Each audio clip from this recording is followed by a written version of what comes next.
कर्म हुआ और जो बुद्धि नहीं ठहराती है।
पागल है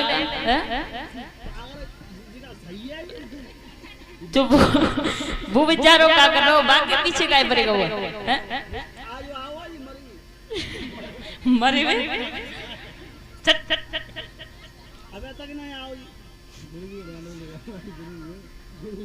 हरी हरी गंगा मैया के किनारे बैठे हुए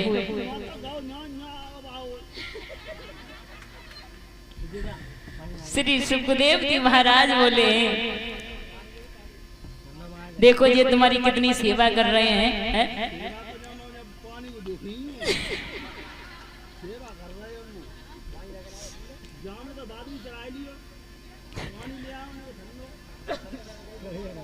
मेरे भैया ये 7 दिन तक घनघोर वर्षा हुई है उस ब्रज के ऊपर एक भी बूंद ना पड़ी।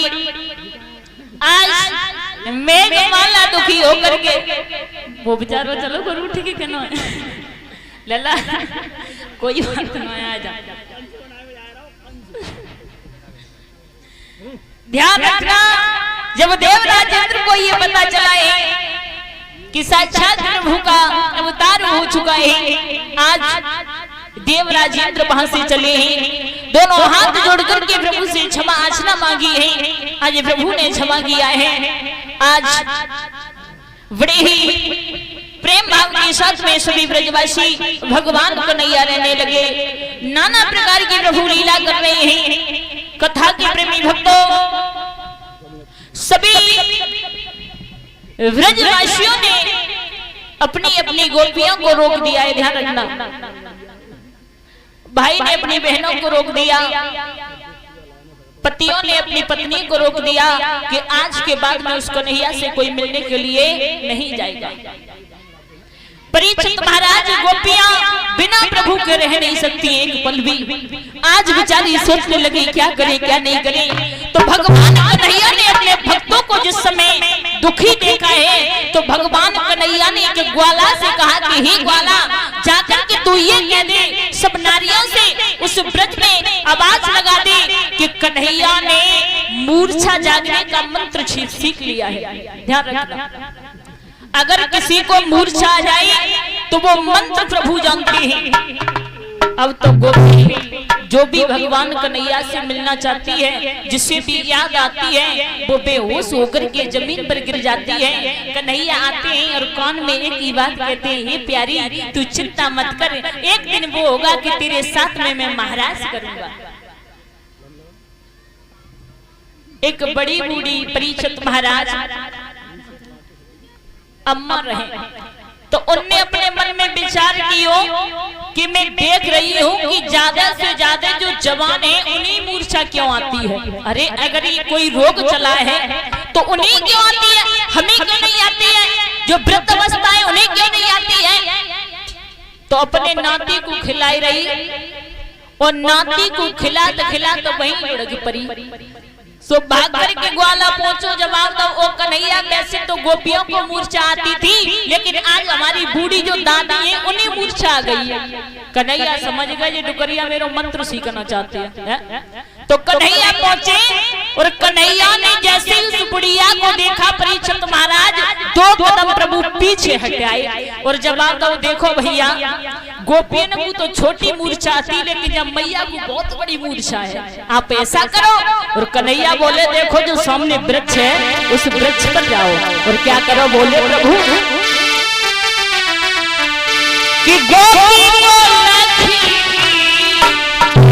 कन्हैया बोले हैं गोपियां पास में खड़ी हैं, किस वृक्ष से जाओ और जाकर के 2 लकड़ी काट कर लाओ। प्रभु ने आज लाठी मंगा ली है कि गोपी को लाठी और हंसे नंदलाल रे डुकरिया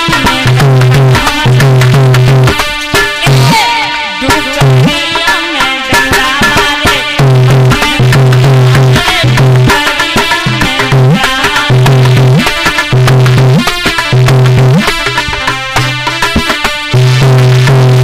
कन्हैया जैसी दुई लकड़ी लई और जैसी वह बढ़िया का पीठ पे मारी, अरे भैया तक सूखे गई खड़ी।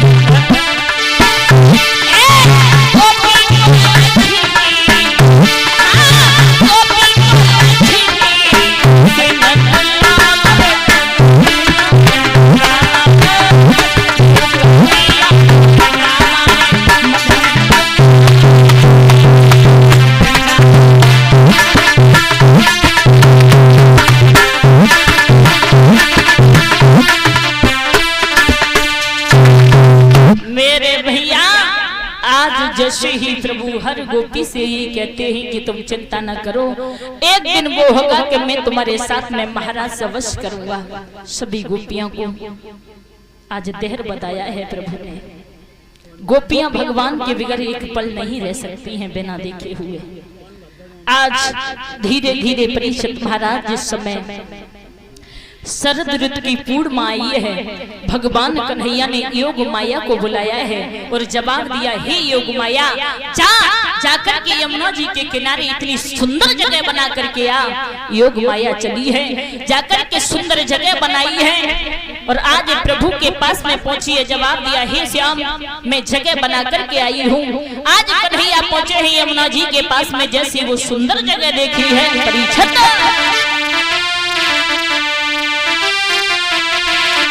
कि देख सुंदर दिल हर्षायो है और मुरली वालों श्याम घूम के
कन्हैया ने वो जगह देखी है। आज प्रभु ने अपने हाथ में बंसी ली और जैसे ही ओठों पर रखी है और जैसे बंसी में फूंक मारी है, बंसी की धुन जैसे गोपियों के कानों में पड़ी। अरे भैया, जो खाना बना रही थी उसने खाना छोड़ दिया, जो बेटे को खिला रही थी बेटा छोड़ दिया। आज भाग करके पहुंची, उल्टे सीधे श्रृंगार करने लगी माता। इतना होश नहीं, इतनी मोहित हो गई। जवाब दिया, बहना बज गई, ओ जीजी बज गई। और बोली कि श्याम ऐसी बजाई गई, कि श्याम ऐसी बजाई गई। और मधुरिया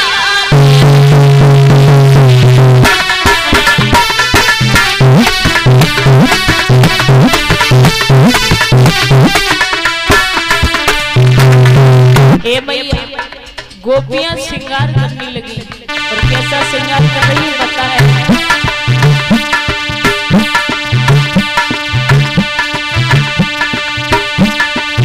किसी की कान में कंगन लाई,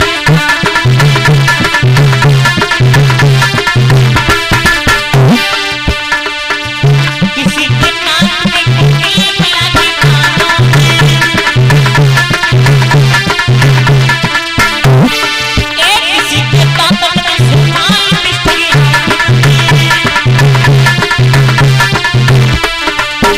भैया ये बताइए, ये लिपस्टिक है कौन लगाई जाती है? ओठन से लगाई जाती है, काजल कौन लगाई जाती है? अखियन में। लेकिन ध्यान रखना, गोपियों को होश नहीं है माता। किसी की कान में, किसी की कान में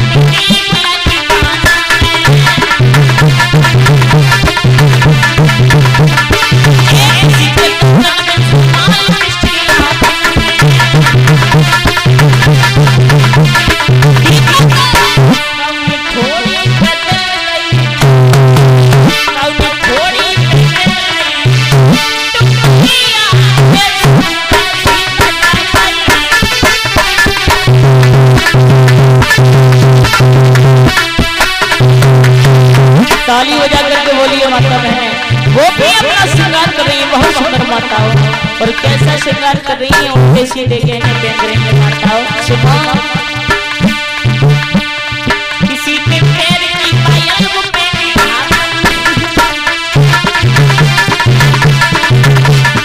अब पायल बहना पैर में पहनी जाते, लेकिन गोपियां उल्टा कर रही है। किसी के पैर की पायल वो पहनी,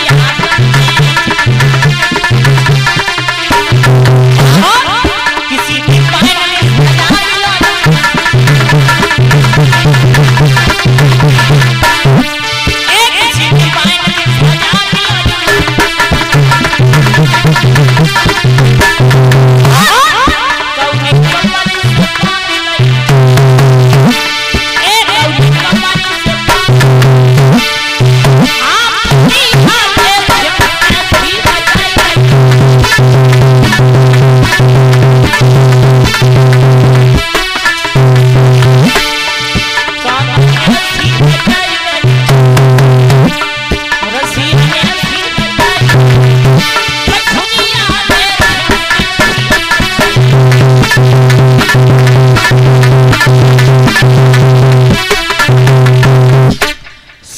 सुखदेव जी महाराज बोले हे उत्तरानंद भीषण, आज उल्टे सीधे श्रृंगार करे और चल दिए भगवान कन्हैया के पास में। बहना काहे श्याम? देखा कदम की डाली पर बैठ कर के प्रभु बंसी बजा रहे हैं। बंसी बंद कर दी, गोपियां पहुंची, जवाब दिया, ओ कन्हैया ये श्याम हमारे साथ में महाराज करो।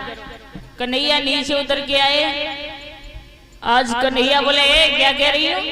हाँ श्याम महाराज करो हमारे साथ में। कन्हैया बोले तुम्हें शर्म नहीं आती? अपने पतियों को छोड़ आई, घर वालों को छोड़ आई, सास ससुर को छोड़ आई, यहाँ तक भाग आई, तुम्हें शर्म नहीं आती? अरे चली जाओ, लौट जाओ, महाराज नहीं होगा।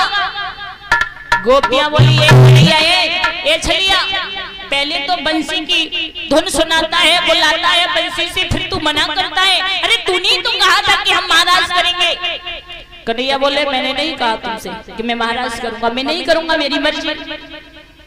गोपी बोली ए बड़ा उल्टा है, श्याम महाराज करो। नहीं नहीं कर सकता। गोपियां मजबूर हो गई। जब गोपियां मजबूर हो गई माता, तो गोपियां बोली देखो श्याम कोई बात नहीं है, आप नहीं कर रहे मत करो, लेकिन हम एक प्रश्न कर रही हैं, उसका उत्तर आप दोगे। अगर आपने सच दे दिया, ठीक दे दिया, तो हम अपने घर पर वापस चली जाएंगे, तुमसे नहीं कहेंगे। अगर गलत दे दिया तो आपको महाराज करना पड़ेगा। बोलो मंजूर हो? हाँ मंजूर हो। जवाब दिया गोपियों ने। जरा मेरे शब्दों पर गौर देना माता बहना। गोपी बोली प्रभु एक पतिव्रता नारी थी, ठीक है, इतनी बड़ी पतिव्रता नारी थी कि पहले अपने पति को भोजन कराती थी, उसके बाद में भोजन करती थी। बोले श्याम ठीक है, बोलो फिर आगे। एक बार उसके पति ने जवाब दिया कि मैं परदेश में जा रहा हूँ नौकरी करने के लिए, तो वो रो करके बोली कि आप तो जा रहे हो, भला मैं कैसी रहूंगी तुम्हारे बगैर। बोले तुम रो ना, मेरी फोटो लो और इस फोटो को भोग लगा करके स्वयं भोजन कर लेना। ठीक है। उसका पति प्रदेश में चला गया। श्याम काफी दिन हो गए, फोटो को भोग लगाती है, स्वयं भोजन कर लेती है। एक दिन की बात है कि दरवाजा बंद किया उसने और थाली लेकर के उस फोटो के पास में पहुंची, भोग लगाना चाहती है, लेकिन तब तक परदेश से उसका पति लौट करके आ गया द्वार पर और आकर के उसने कुंडी बजा दी, दरवाजा। प्रश्न मेरा यही है कि आप ये बताइए कि वो फोटो का भोग लगाए या भाग करके अपने पति को लेकर के आए। जवाब दिया कन्हैया ने पागल हो बिल्कुल है, शर्म नहीं आती? अरे ये भी कोई पूछने की बात है? जब असली पति आ गया है परदेश से लौट करके, तो फोटो में क्या रखा है? भाग करके जाए, दरवाजा खोले, अपने पति को लेकर के आए। जवाब दिया गोपियों ने प्रभु आप हार गए और हम जीत गए। क्यों? क्योंकि जिसके पास में हमें तुम भेज रहे हो एक फोटो की तरह नकली पति है, आप तो पतियों के पति हो, आपको महाराज करना पड़ेगा। नैया हंस गए और जवाब दिया गोपी ने सुनो प्रभु हम जीते हार गए हो और फिर क्यों करते कन्हैया करो भीगी महाराज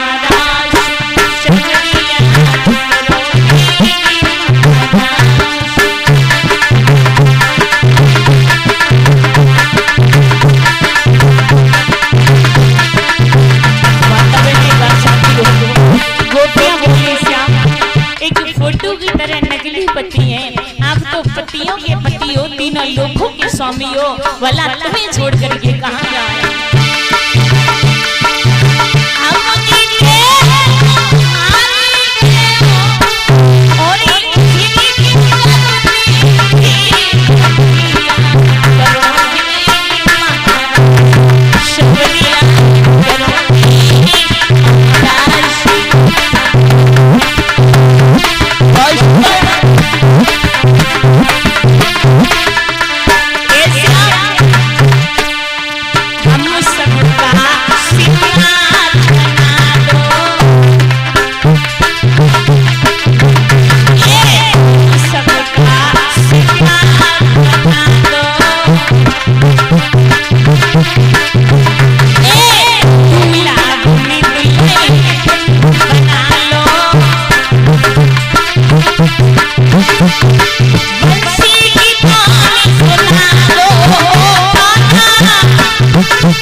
मजबूर होकर के जिस समय गोपियों का श्रृंगार बनाने लगे हैं, ध्यान रखना आज प्रभु ने महाराज लीला जिस समय प्रारंभ की है, सभी देवियां देखने के लिए आने लगी।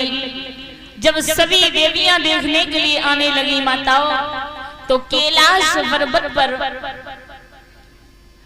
मैया पार्वती ने श्रृंगार कियो, और श्रृंगार करने के बाद में आज चली हैं। तो भोले बाबा ने रोका है, जवाब दियो, हे पार्वती कहाँ जा रही है?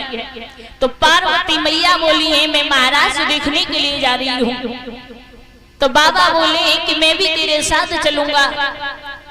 पार्वती मैया ने जवाब दियो है कि माँ, नर नहीं जाते हैं, नारी जाती हैं, स्त्रियां जाती हैं, पुरुष नहीं जाते हैं, तुम मत जाओ। भोले बाबा बोले चाहे कुछ भी हो जाए, लेकिन मैं तेरे साथ चलूंगा। मैया पार्वती बोली पागल हो, जब मैंने कहा ना कि माँ नर नहीं जाती, सब स्त्रियां जाती हैं। भोले बाबा बोले तो तू भी नहीं जाएगी। मैया बोली है, मैं क्यों नहीं जाऊंगी, मैं तो जाऊंगी ना, मैं तो। जवाब दिया तो मुझे भी नारी बना ले। मैया पार्वती बोली रहन दे, जो टावर से सिर पे खड़ो है, हाथ भर की दाढ़ी लटक रही है, भला जाए कहाँ छिपाओगे? वो इतने लंबे